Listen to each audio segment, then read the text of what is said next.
एक ही नूर से हुक्म हजूर से सारी सृष्टि साजी, भाई पंडित काजी। एक ही जात है, एक ही जात है, एक ही जात है, एक ही जात है। सत्संग क्यों जरूरी है? सत्संग का क्या फायदा है और संत सत्संग क्यों करते हैं? सत्संग क्यों जरूरी है? इस घोर कलयुग में इंसान इंसानियत को भूल गया है। इंसान भगवान को भूल गया है। विषय विकारों में खोया हुआ है।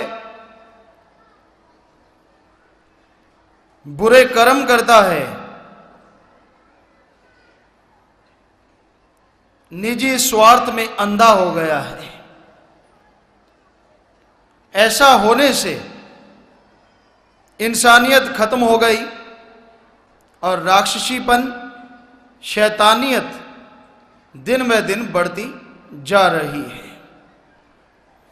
जिसकी वजह से आज इंसान का दुश्मन इंसान बनता जा रहा है।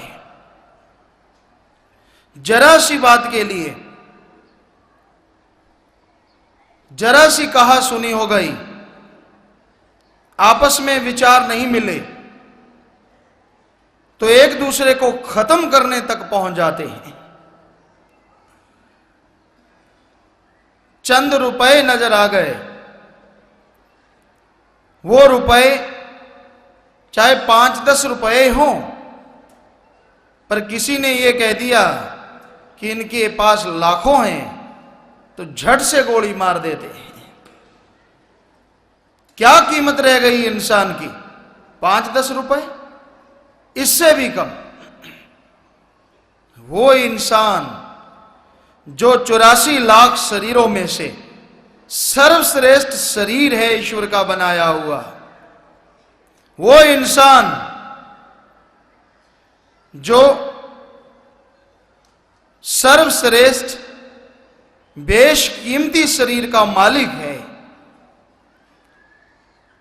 मन माया के पीछे लग के शैतान बन गया है, पशुओं से बदतर हो गया है। इसकी सोच में सिवाय दौलत के, सिवाय अपने आप को बड़ा साबित करने के, अहंकार के, काम वासना क्रोध लोभ मोह के कुछ भी नजर नहीं आता। ऐसे समय में जब हाथ को हाथ खाने लगता है, ऐसे समय में जब बुराई का बोलबाला फैलने लगता है, सत्संग बहुत जरूरी है।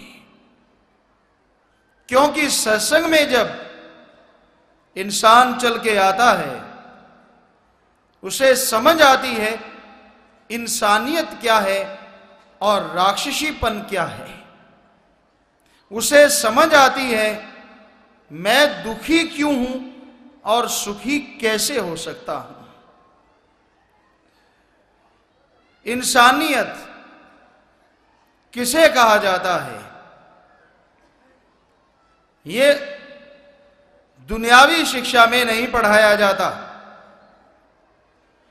दुनियावी शिक्षा में इसका अभाव है, लेकिन रूहानी संत इसी पे ज्यादा जोर देते हैं। इंसानियत का मतलब है किसी को गम दुख दर्द में तड़पता देख के उसके दुख दर्द में शामिल होना और उसके दुख दर्द को दूर करने की कोशिश करना, इसी का नाम इंसानियत है। किसी को तड़फाना, किसी को सताना, डायरेक्टली या इनडायरेक्टली, प्रत्यक्ष या अप्रत्यक्ष, वो इंसानियत नहीं, वो राक्षसीपन है, वो हैवानियत से भी गिरा गुजरा कार्य है। इंसान खून कैसे चूसता है दूसरों का, ठगी मार के, बेईमानी करके, रिश्वत लेके, भ्रष्टाचार से, ये खून चूसना ही तो है जो इंसान का चूसे जा रहा है। और शर्म की बात यह है फिर भी खुद को इंसान कहता है, जबकि ये कार्य तो किसी समय में राक्षसों के हुआ करते थे जो खून पिया करते थे, निचोड़ा करते थे। फिर आज इंसान सफेद पोश है, समाज में रहता है, उसका नाम राक्षस नहीं, लोग उसे इंसान के नाम से जानते हैं, पर कार्य वो राक्षसों वाले कर रहा है।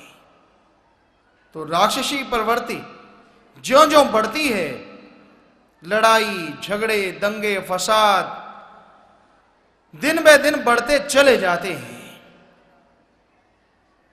और इंसान के अंदर से बर्दाश्त शक्ति की कमी हो जाती है। इंसान बेचैन हो जाता है, टेंशन, गम, चिंता, बीमारियां उस इंसान को घेर लेती हैं।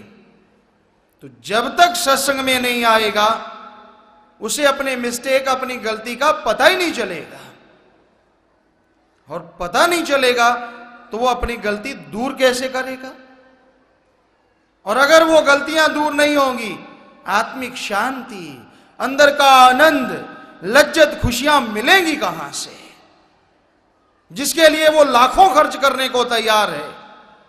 कभी सोने का कुछ चढ़ा देता है भगवान को, अल्लाह राम को, कभी कुछ चढ़ाता है। वो अनजान है कि वो गॉड, वो अल्लाह, वो वाहिगुरु, वो ओम किसी का एक नया पैसा नहीं लेता। पर ये समझ तभी आए ना जब सत्संग में आए कि दुनिया में जो बताने वाले हैं वो तो कहते हैं चढ़ा, कम मत चढ़ा, ज्यादा चढ़ा, मालिक ज्यादा खुशियां देगा। किसको ये पता नहीं, लेकिन उनको लगता है कि हमें आप चढ़ाओगे, खाएंगे तो वही, इसलिए वो ज्यादा जोर देते हैं, ज्यादा चढ़ाओ। कभी मालिक बोला क्या मुझे चवन्नी क्यों चढ़ाई, रुपया क्यों नहीं चढ़ाया? वो नहीं बोलता। ये तो जिन्होंने खाना होता है आग उन्हीं के लग जाती। आप ये रुपया क्यों चढ़ाया, चवन्नी क्यों चढ़ाई, फिर वो तिल मिला जाते हैं और फिर सच्चे रूहानी संतों की निंदा भी करनी शुरू कर देते हैं। पर संतों को किसी से कोई लेन देन नहीं होता, उन्होंने तो सच बताना है। उन्हें कोई बुरा कहे, अच्छा कहे, उनकी मर्जी। संत सच बताएंगे, सच बताते थे और सच बताते रहेंगे। और सच यही है कि आपको आत्मिक सुख, आत्मिक शांति रुपए पैसे से नहीं, ढोंग दिखावे से नहीं, बल्कि ईश्वर के नाम के जाप से मिलेगी। आप जो कर चुके हैं, जो समय गुजर गया, उसमें आपसे जाने अनजाने में कोई गुनाह, कोई बुरा कर्म हुआ, बुरा कार्य हुआ, जो मालिक की निगाह में, ईश्वर की निगाह में पाप है, तो ऐसे बुरे कर्म, ऐसे बुराइयों को धोने का अगर कोई जरिया है तो वो है ईश्वर का नाम। ना कि आपका रुपया पैसा, ना आपका कोई दिखावा। सच्चे दिल से, सच्ची तड़प से आप ईश्वर का नाम जपें, मालिक को याद करें, तो आप अपने उन पाप गुनाहों का बदला चुका सकते हैं, उन पाप बुरे कर्मों को दूर भगा सकते हैं। अगर आप सत्संग में नहीं आएंगे, सुनेंगे नहीं, तो आपको कैसे पता चलेगा कि आपके पाप, आपके गुनाह दूर हो सकते हैं, वो भी बिना पैसे के, बिना ईश्वर को टैक्स दिए। ईश्वर तो लेता नहीं बिचौलियों को। आप अपने घर परिवार में रहिए, आपकी जो ड्यूटी है, जो भी धंधा आप करते हैं, अच्छा करो, नेक करो, वो करते रहिए। ये आपका कर्तव्य है। जो औलाद पैदा की है, आपका अपना शरीर, इसको खाने खिलाने के लिए कुछ ना कुछ तो करना ही होगा। चाहे आप किसान हैं, व्यापारी हैं, दुकानदार हैं, नौकरी पेशा हैं, आप वो कर्म जरूर करो, लेकिन मेहनत की कमाई, हक हलाल की खाओ, खून पसीने की कड़ा परिश्रम करते हुए कमाई करो। कड़ा परिश्रम शारीरिक तौर पे भी है और दिमागी तौर पे भी। हर क्षेत्र में, चाहे वो कोई भी है, जैसे दुकानदार, व्यापारी, बिजनेसमैन, कुछ भी, किसान भाई हैं, तो इसमें शारीरिक मेहनत भी होती है और दिमागी भी।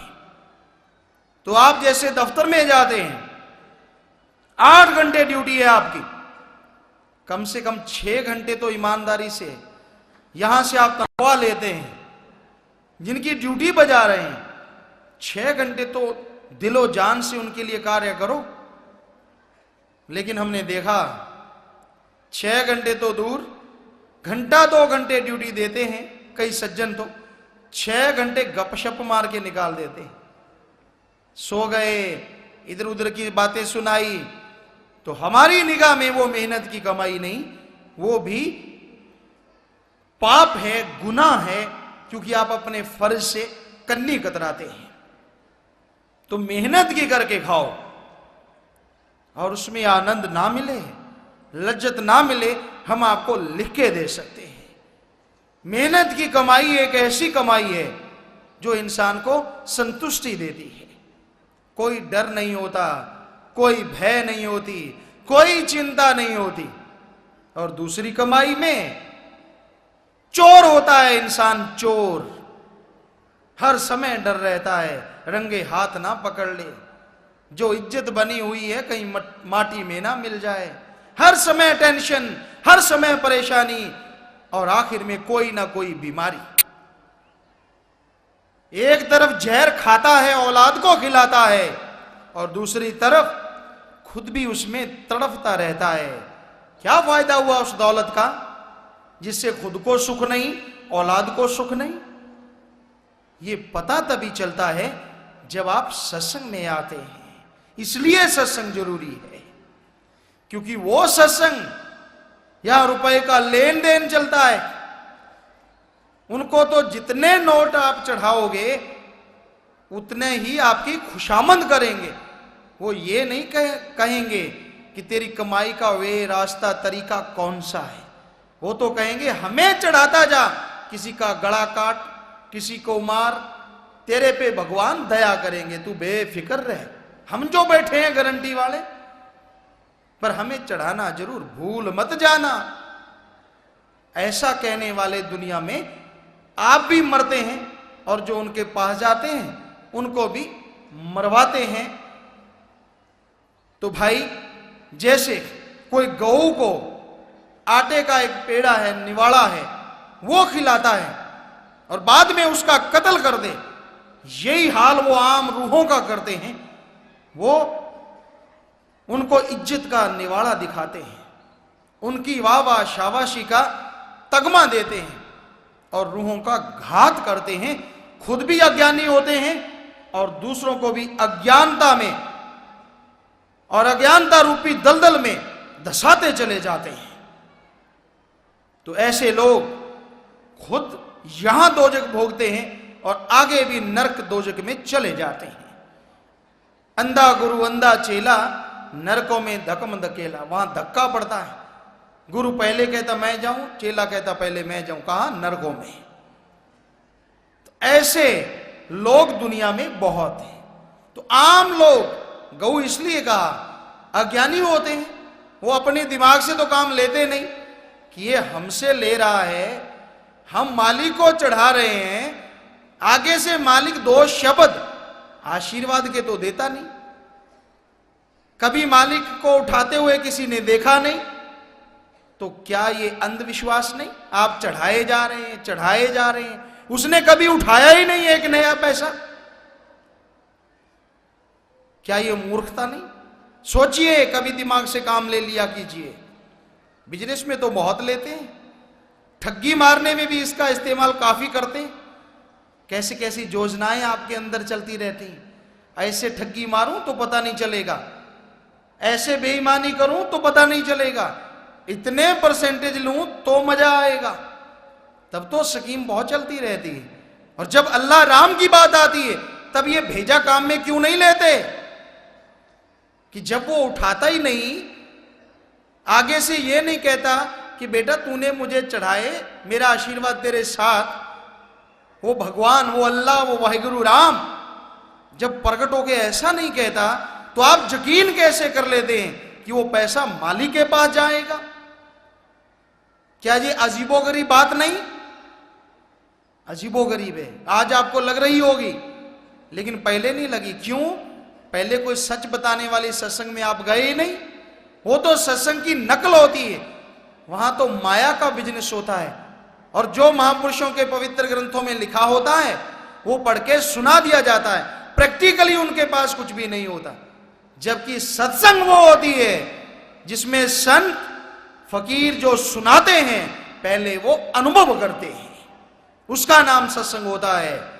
अरे पवित्र ग्रंथ तो सभी धर्मों में है, बहुत बड़ा ज्ञान है उनमें। अगर कोई माने तो उसे तो कोई भी पढ़ सकता है। फिर इसमें अगर क्या वो बड़ा हो गया जो पढ़ के सुना रहा है? क्यों उसकी जय जयकार कर रहे हैं? प्रैक्टिकली तो वो कोरा है, प्रैक्टिकली तो वो नोट कमाने आया है और कुछ नहीं जानता।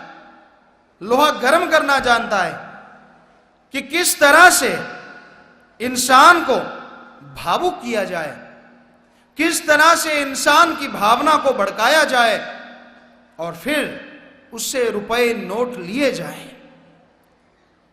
ऐसे लोग दुनिया में बहुत हैं जो लोगों से खुद खाते हैं, लोगों से लेते हैं। जरा सोचिए, जो आपके सामने झोली फैलाता है वो आपकी झोली कैसे भर सकता है? कभी सोचा आपने? कभी विचार किया? तो ये आपका दिमाग किधर चला जाता है? क्यों नहीं काम लेते उससे? सोचिए, अगर कोई संत, अगर कोई फकीर ईश्वर से एक हो चुका है, मालिक की भक्ति इबादत करने वाला है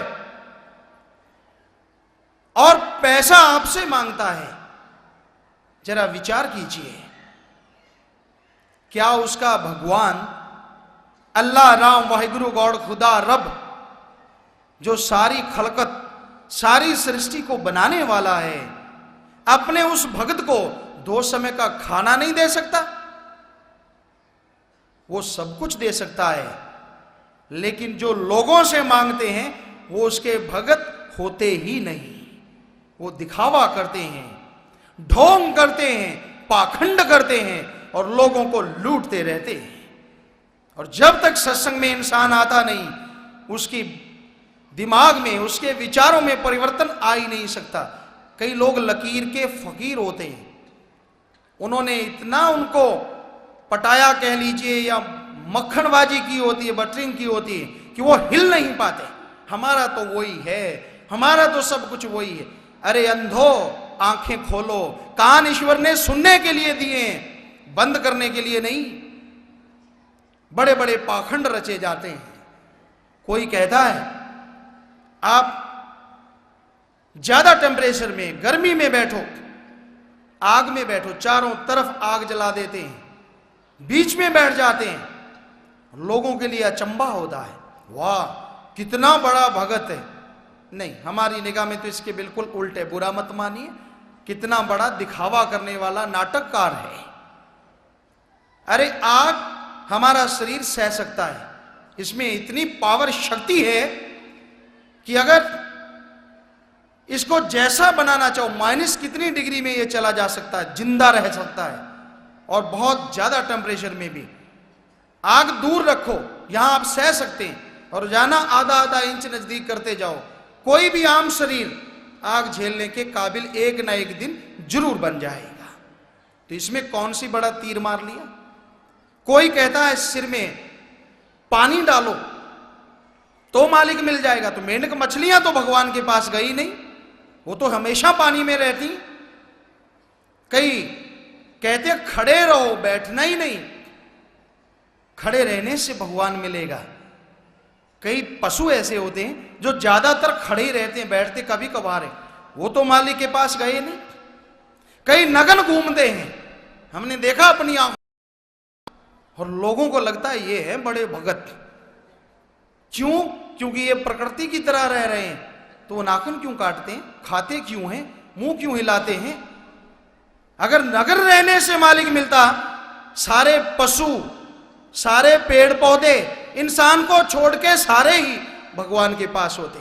कभी पशु को लंगोट कसे देखा आपने? तो भगवान के पास क्यों नहीं गया? ये निरा पाखंड है, लोगों को भरमाने के लिए एक दिखावा है, सच इसमें कुछ भी नहीं है।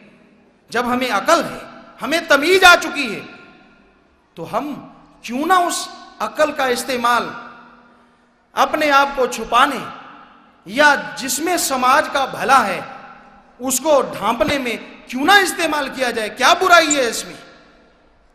तो ये दिखावे दिन ब दिन बढ़ते जा रहे हैं।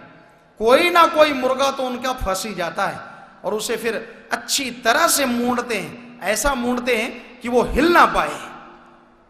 अरे भाई, ईश्वर ने आपको इंसान, भेड़ नहीं, भेड़, जो सच को देखते सुनते हुए भी उन पाखंडियों के हत्थे चढ़े रहते हैं, वो भेड़ नहीं तो और क्या है।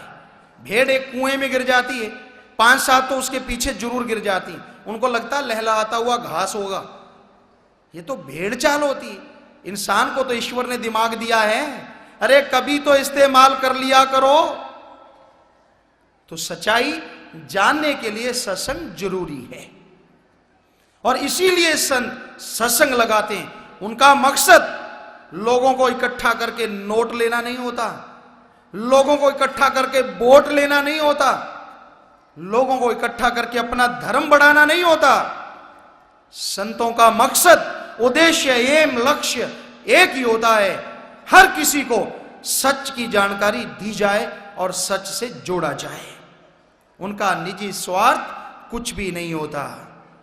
वो खुद मेहनत करते हैं, खुद कमाई करते हैं, और उस कमाई से ही खान पान करते हैं। इतिहास गवाह है, निगाह मार के देख लो। जो भी रूहानी सूफी संत आए, चाहे वो कबीर साहब थे, उन्होंने भी खेस दरियां बुनी, उनको बेचा, मार्केटिंग की, उससे जो आता था अपने तन के लिए। हालांकि उन्होंने मालिक को पाया था, वो ले सकते थे उससे, पर संतों का असूल बिना वजह मालिक के जो कुदरत के कानून है उनमें दखलंदाजी करना नहीं होता। शरीर ये बनाया कोई मांगने के लिए थोड़ा ही, शरीर बनाया है कर्म करने के लिए, और वो भी अच्छे नेक कर्म करो, खुद का भी भला हो और सामने वाले का भी भला हो, इसलिए ये शरीर बना है। तो भाई, संत फकीर सच बताने के लिए सत्संग करते हैं। कई बार लोग देवी देवताओं से डरते हैं। हमारे पास बहुत पेश होते हैं, हजारों की तादाद में, गुरुजी हमें फलां देवता ने तंग किया, फलां देवता ने। ये आपका भ्रम है। देवता शब्द का मतलब निकलता है रूहानियत में कि एक तरह से जो ड्यूटी दे रहा है अच्छे के लिए, दुनियावी के हिसाब से अच्छे के लिए। वो किसी का नुकसान करेगा तो वो देवता कैसे कहलाएगा? क्योंकि बुरा करने वाले का नाम राक्षस है और अच्छा जो ड्यूटी दे रहा है उसका नाम देवता है।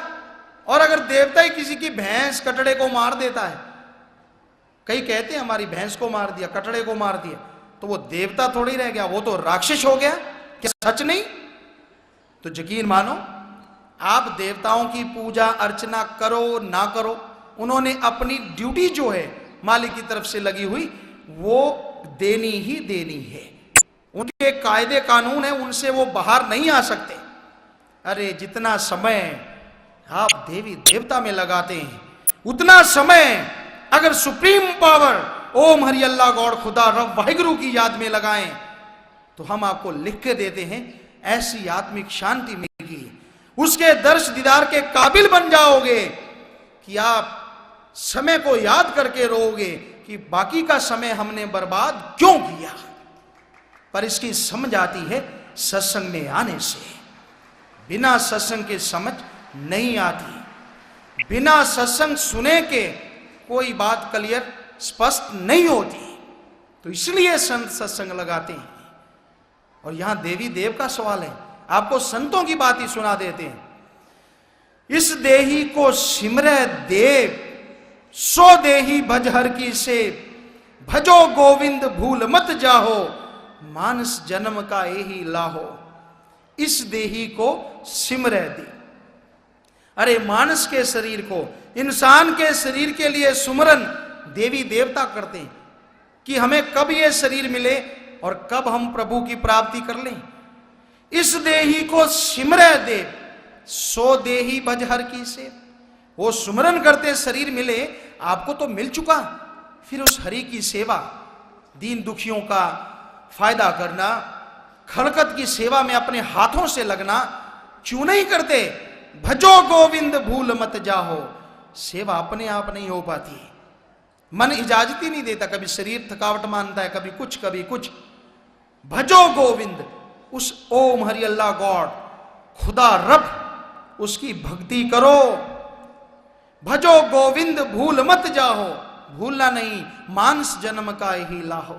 इंसानी शरीर का यही लाभ है सबसे बड़ा। तो संतों की वाणी सुनी आपने, देवी देवता आपके शरीर के लिए तड़प रहे हैं और आप उनके सुमरण में लगे हुए हैं। है ना अजीबोगरीब बात? पर सत्संग में जब तक आओगे नहीं समझ आएगी कैसे? कृष्ण जी कहते हैं एक जगह पे युद्ध भूमि में जब वो अर्जुन को समझा रहे होते हैं, गौर से सुनने वाली बात, देवी देवताओं के बारे में युद्ध भूमि में जब वो समझा रहे होते हैं, वहां एक कीड़ा मकोड़ा घूम रहा होता है। तो कृष्ण जी अर्जुन को कहते हैं, हे अर्जुन, ये जो कीड़ा मकोड़ा घूम रहा है ये एक दिन ब्रह्मा था, विष्णु था, वो अवतार था। जरा सोचिए कहां गई ये बात, किधर जा रही है ये बात कि देवी देवता भी एक निश्चित समय तक रूह उस शरीर में रहती, उस पदवी में रहती है, बाद में उस रूह को भी जन्म मरण में आना पड़ता है। क्या ये सच नहीं? तो आप उनकी भक्ति में लगे हुए हैं जो खुद जन्म मरण के जाल में उलझे हुए हैं। अरे देवी देवताओं के ऊपर 3 देव हैं, उनके ऊपर एक जिसे काल महाकाल त्रिलोकी नाथ कहते हैं, पर ये त्रिलोकी नाथ भी समाधि में बैठता है। जिसके पास पावर हो, जिसके पास शक्ति हो, उसको किसी की समाधि में बैठने की क्या जरूरत, जो है ही पावर। तो इससे पता चलता है वो खुद पावर नहीं है, वो किसी से मांग रहे हैं, किसी से दुआ कर रहे हैं। वो कौन है? उसी की यहां चर्चा कर रहे हैं हम। उसी का नाम ओम हरि अल्लाह गॉड खुदा रब वाहिगुरु भगवान है। तो क्यों ना डायरेक्टली उसकी भक्ति की जाए, क्यों ना उसी की भक्ति इबादत की जाए जिसकी भक्ति में सब लगे हुए हैं। और उसकी भक्ति करने का हक सिर्फ और सिर्फ 84 लाख शरीरों में से इंसान को ही प्रभु ने दिया है। इंसान का शरीर एक ऐसा है जो दोनों जहां के मालिक उस परमात्मा की भक्ति कर सकता है। बाकी कीड़े मकोड़े, जीव जंतु, जानवर दोनों जहां के मालिक की भक्ति नहीं करते। कोई देव में उलझा है, कोई कहीं पे, कोई कहीं पे। तो आप भी अगर ऐसे उलझे हुए हैं, आप भी और पशुओं में फिर क्या फर्क है? बुरा ना मानना, आपको सच कह रहे हैं, सच ना हो तो बताइए। तो सच्चाई है। दुनियावी निगाह में आपको एक उदाहरण देना चाहेंगे।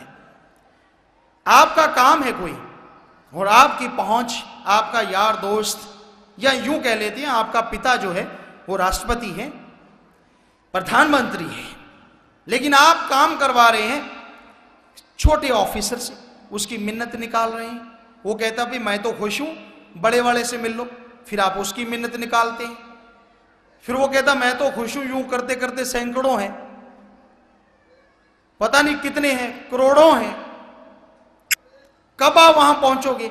और जब आपका पिता ही प्रधानमंत्री है या जानकारी है आपकी उसके साथ, अगर डायरेक्टली उससे मिला जाए, क्या ये शॉर्टकट नहीं?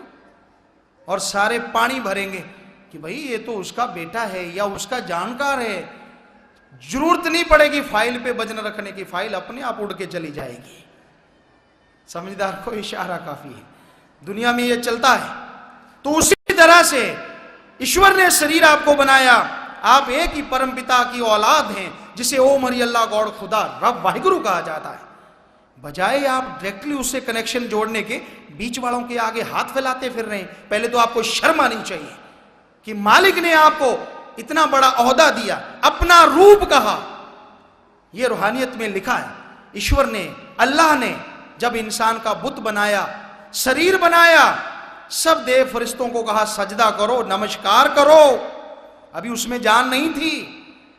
उन्होंने कहा जी हम क्यों सजदा करें, क्यों नमस्कार करें? तो मालिक ने जवाब दिया, ईश्वर ने कहा कि ये मेरा अपना रूप है, ये खुद मुख्तियार होगा, और अगर ये धरती पे दुनिया में जाके मेरी भक्ति इबादत करेगा तो इसको जीते जी भी दर्श दीदार दूंगा, और इसकी आत्मा रूह को आवागमन से मोक्ष मुक्ति मिल जाएगी। ये सुन के सब देव फरिश्तों ने इंसानी बुत को सजदा किया, और फिर मालिक की नूरे किरण, जिसे रूह आत्मा कहते हैं, वो शरीर में प्रवेश कर गई। तब देवी देवताओं को पता चला कि सबसे ताकतवर शरीर मोक्ष मुक्ति के लिए कोई है तो वो इंसान का है। इसलिए वो इंसान के शरीर का सुमरन करना, यानी मालिक हमें भी ये शरीर दे, मोक्ष मुक्ति का मौका दे। अब आप खुद सोच लीजिए, आपने उम्र किधर लगा दी? अरे जो गुजर गई शर्म मत करो। शर्माने से कुछ होने वाला नहीं कि मैं तो जी अपने स्टैंड पे पक्का हूं, पक्का होने से तू अपने पैरों पे कुल्हाड़ी मारेगा। बदल जा, अब भी समय है। जब तक अज्ञानी था, अज्ञानता में हर कोई गलती कर लेता है, पर आज तो तूने सुन लिया, आज तो तू समझ गया असलियत क्या है। आज के बाद भी गलती करता है तो ये तेरे लिए एक गुनाह के बराबर है। इसलिए हे इंसान, उस मालिक को याद कर, सुप्रीम पावर को याद कर, जिसके सहारे ये एक त्रिलोकी नहीं, ये एक त्रिलोकी नाथ नहीं, खंड ब्रह्मांड सब खड़े हुए हैं, जो सबका स्वामी है, जो खुद पावर है, जो चरम सीमा देने वाला है। उसके लिए तो कोई शब्द ही नहीं। तो उस मालिक, उस परमात्मा को याद कर, फिर रिजल्ट तेरे को हाथों हाथ ना मिले तो हम आपको गारंटी देते हैं, उसका वो मेथड है, उसकी वो युक्ति है, वो तरीका है, जिसे नाम कलमा शब्द वर्ड्स कहा जाता है। कोई पैसा नहीं लगता, कोई धर्म नहीं छोड़ना, कोई पहनावा नहीं, कोई बोली नहीं, कोई धंधा नहीं छोड़ना। उस मेथड को अपनाओ और सुमरन करो, जाप करो, पर सच्चे दिल से करो। वो नहीं जो हम समाज में देखा करते हैं।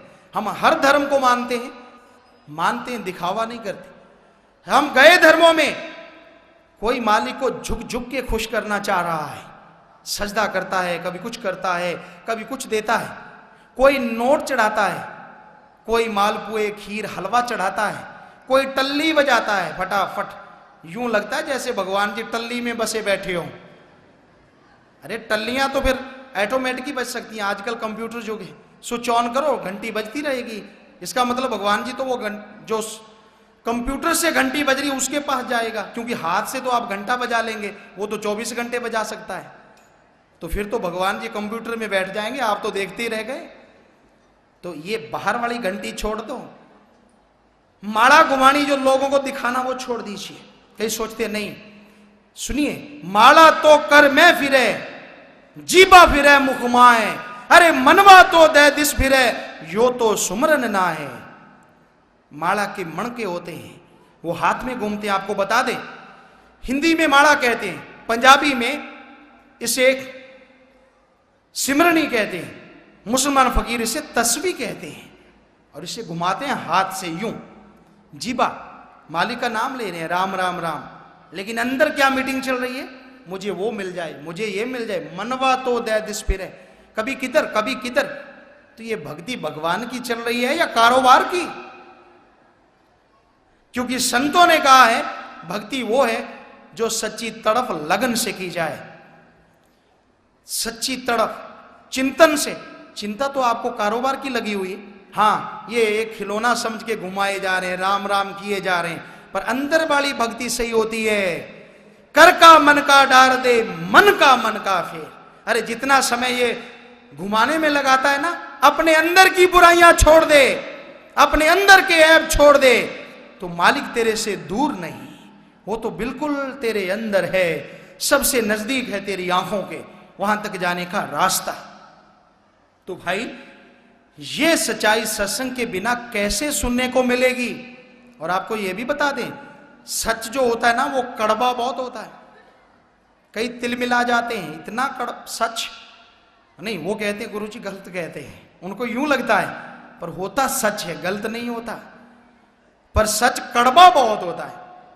लेकिन जो भी कड़वी घूंट पी गया, कुनैन पी गया, तो छुपा हुआ बुखार दूर हो जाता है। ये जन्मों जन्मों के बुखार को, पाप गुनाह के धब्बों को, आवागमन की बीमारी को सच जो है, मालिक का नाम जो है, जड़ से खत्म कर देता है।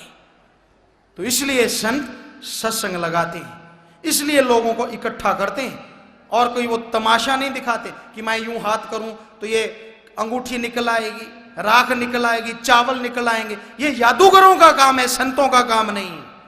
ये उनके लिए अच्छा लगता है। संत चमत्कार को कहर मानते हैं, जहरा चमत्कार, जहरा तौर पे वो कोई चमत्कार नहीं करते, वो वचन बताते हैं मालिक के, परमपिता के। जो वचनों को मानते हैं, सुमरन करते हैं, उनको कदम कदम पे चमत्कार मिलना शुरू हो जाता है। ये भी सच है। पर जहरा तौर पे वो कोई जादूगर बड़ा काम नहीं करते कि ले भाई तुझे जिंदा कर दूंगा, तुझे मार दूंगा, या ये वो फला फला, नहीं, ये नहीं वो करते। कर सकते हैं, मालिक से एक हो चुके होते हैं वो, इसलिए उनके लिए असंभव नहीं होता मालिक से प्रार्थना दुआ करके मालिक को मना लेना। लेकिन अगर संत ऐसा करने लगे, मालिक की कुदरत के खिलाफ चलने लगे, तो फिर क्या होगा ये आप खुद सोचिए। वो उसकी रजा में रहते हैं, दुआएं मांगते हैं कि हे मालिक, हे ईश्वर, सारी सृष्टि तेरी औलाद है, इनको सद्बुद्धि दे, नेक अकल दे, ताकि ये लोग अच्छे नेक बनके इस धरती पे रहते हुए स्वर्ग जन्नत से बढ़ के नजारे लें, और अपनी जीवन जब इनका समाप्त हो तो आवागमन से मोक्ष मुक्ति हासिल करके आप में समा जाए। और ये 100% सच है। बिना ईश्वर की भक्ति के, बिना परमात्मा की भक्ति के हमसे लिखा के ले लो, आत्मिक शांति, आनंद, लज्जत ना तो यहां मिलेगी और ना आवागमन से मोक्ष मुक्ति वहां मिलेगी। उसका एक ही तरीका है, और कहीं सिर झुकाते फिरो, कुछ भी माला घुमाते फिरो, जितना मर्जी रगड़ा लगाते फिरो, देवी देव तो खुद मोक्ष मुक्ति के लिए तड़पते हैं, किसी को क्या मोक्ष मुक्ति देंगे। इसलिए अगर मोक्ष मुक्ति चाहते हो तो अपने अंदर जो आपके अंदर बैठा है, ओम हरि अल्लाह गॉड खुदा रब, उसकी भक्ति इबादत में समय लगा के तो देखो, ऐसा आनंद मिलेगा, ऐसी शांति मिलेगी, ऐसी लज्जत मिलेगी, कहने सुनने से परे। और आपको कभी नहीं लगेगा आप अकेले, आपके साथ वो मालिक के शब्द, उसका वो अमृत आबो हयात हरी रस आपको धुनकारें देता रहेगा, आपके अंदर प्राण फूंकता रहेगा, और आत्मिक शांति के सरोवर में आप तैरते हुए, पता तक नहीं चलेगा गम होता क्या है, चिंता होती क्या है, तैरते हुए आप मालिक रूपी किनारे पे पहुंच जाएंगे।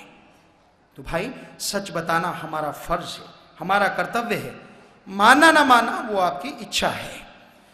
तो आपकी सेवा में अर्ज किया सत्संग क्यों लगाते हैं। और कोई उनका ये नहीं होता किसी को लूटा जाए या किसी को तड़फाया जाए।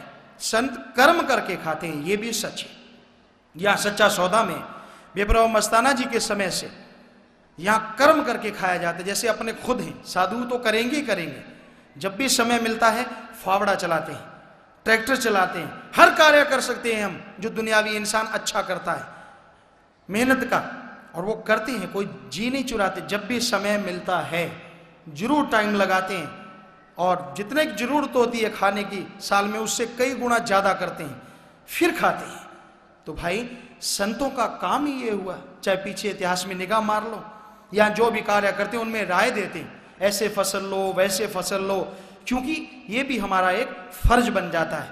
यहाँ जो भी आके खाएगा, जो भी कमाया जाएगा, एक सब किताब की तरह है, छुपाया नहीं जाता कि इतना हमने कमाया, इतना दीन दुखियों की सेवा में लगा दिया, और इतना लगाने को तैयार बैठे हैं। कोई अपना पर्सनल यहाँ का एक पैसा नहीं लगा सकता अपने निजी स्वार्थ के लिए, अपनी औलाद के लिए, क्योंकि बेपरवाह मस्ताना जी महाराज के वचन है कि सच्चे सौदे का जो पैसा है वो लोहे के चने हैं। क्यों खाएगा कोई? खाएगा तो हजम नहीं होंगे, खत्म करते जाएंगे। कईयों ने यहां से खा खा के देखा, हम नाम किसी का नहीं लेते, पर वो समझते हम होशियार हैं, चुपके चुपके चुरा के देखा, बेईमानी से खा के देखा, और हम जब निगाह मारते हैं उनके जीवन की तरफ, जीते जी उनका जो बुरा हाल है, मालिक ऐसा कभी किसी का ना करे। और ये मालिक से दुआ भी मांगते हैं कि मालिक ऐसा करने वालों को सद्बुद्धि दे। आपके तो वचन हो गए, पर ये ना समझ है, कुछ ना कुछ रहमत जरूर कर, दया कर। तो भाई ये असूल हम खुद तो 100% मानते हैं, साधु भी मानते हैं, पर 100% हम किसी को नहीं कहते अपने सिवाय। ये हमारा असूल है, हम मानते हैं। उस सतगुरु की दया से अपने आप तो हम कहां से मान लेते। हम तो आपके सेवादार हैं, नौकर हैं, सेवा के लिए तैयार रहते हैं, दीन दुखियों के नौकर हैं, हर समय तैयार हैं। लेकिन हम उस सतगुरु सच्चे मुर्शिद कामिल शास्त्रनाथ जी महाराज की दया में रहमत से ये कह सकते हैं कि वाकई हम इस मामले में 100% उनके वचनों पे फूल चढ़ाते थे, चढ़ाते हैं, उनकी रहमत से चढ़ाते रहेंगे। तो भाई ये सच्चाई है, वास्तविकता है। संत कोई छुपाने वाली चीज नहीं होते कि उनका पर्सनली कुछ और हो, बाहर कुछ और हो, सवाल ही पैदा नहीं होता। जो कुछ भी उनका होता है वो सबको बता दिया करते हैं। छुपाते वो हैं जो कुछ ऐसा करते हैं, लोगों से नोट लेना, ठगी मारना, लूटना, अपने औलाद के लिए कुछ ना कुछ बना के देना, नहीं, सवाल ही पैदा नहीं होता। संत फकीर ऐसा नहीं करते। तो भाई सत्संग में वो नाम मिलता है, मोक्ष मुक्ति का तरीका मिलता है, जो आपको भी दिया जाएगा। पर अभी इसी तरह प्रेम प्यार से बैठिएगा।